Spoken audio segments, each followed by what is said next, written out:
The late hour is the point where you can really persuade, cajole, and inspire the people you need to inspire to create the new dawn for the new world. In the Christmas of 1941, there he was at the White House, and he was trying to convince the President of America that we had to focus on Europe before Asia. And of course, it was in those late hours that he persuaded the great President Roosevelt. I think there's no greater moment than the night before the D-Day landings that gave us all our freedoms we enjoy today. He was dining alone with his wife Clementine in the war rooms, very nervous and concerned about the difficulties ahead. But it's no less than 4 or 5 days later when he landed on D-Day +5, and he went to Cherbourg. And there he is. He arrives in his French fisherman's cap. He's sitting in the car. Cherbourg has just surrendered, and the French dock worker leans over and relights his cigar, and the sense of satisfaction. And so I would argue that the work that he always put into those late hours greatly contributed to the success, whether it was military, literary, or just debating important issues with his key advisors.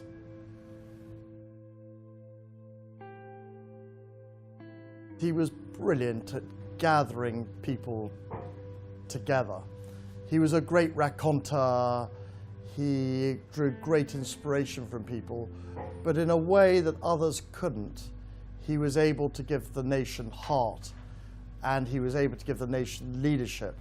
People said that he had the lion's heart, and he of course said, when in fact he was just fortunate that the nation had called upon him at that hour.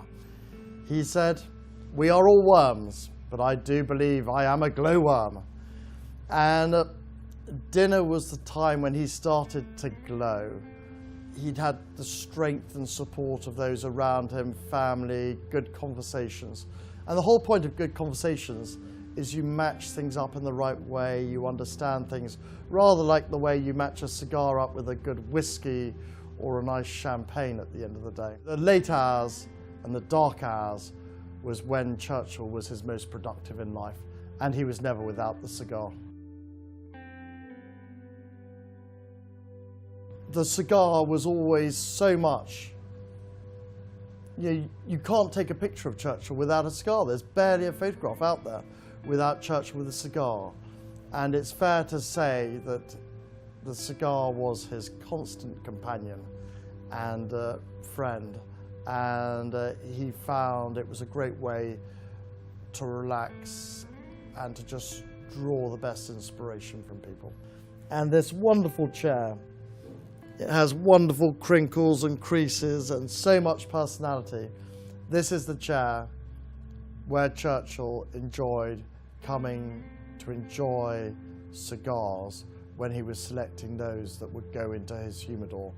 And it's a wonderful link with history that still continues to this day. There's a lovely quote: "I am always satisfied with simple things, just the very best." And of course that was in terms of cigars, or whether it was the Pol Roger champagne. Looking at the cigar I've got today, it's beautifully formed. What I rather like is the darker tobacco leaf. And of course these wonderful and beautiful cigars have actually been aged in a whiskey vat. That would have been greatly enjoyed by my great-grandfather. It would have given me huge pleasure to think that this great product has this great character of having been in aged whiskey. It's almost bringing the perfect infusions together. He loved giving people cigars, and I think a great story that really typifies that is in 1941, when Adolf Hitler made the grave mistake of attacking Russia.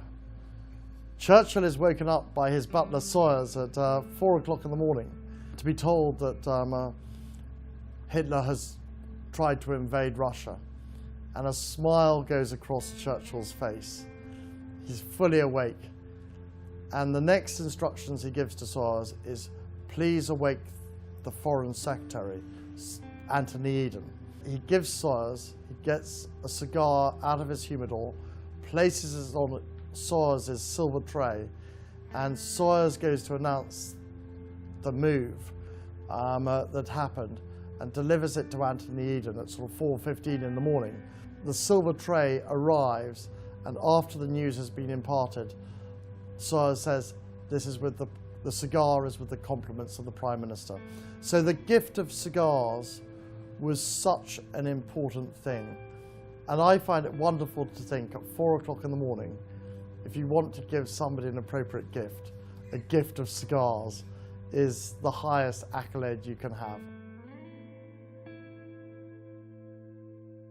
Once Churchill got into his cigars, he seemed like a steam locomotive going up a steep incline.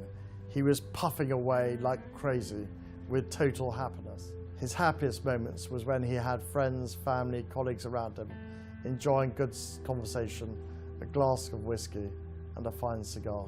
This cigar has real character, crispness, and I've got no doubt that Churchill would have enjoyed it greatly.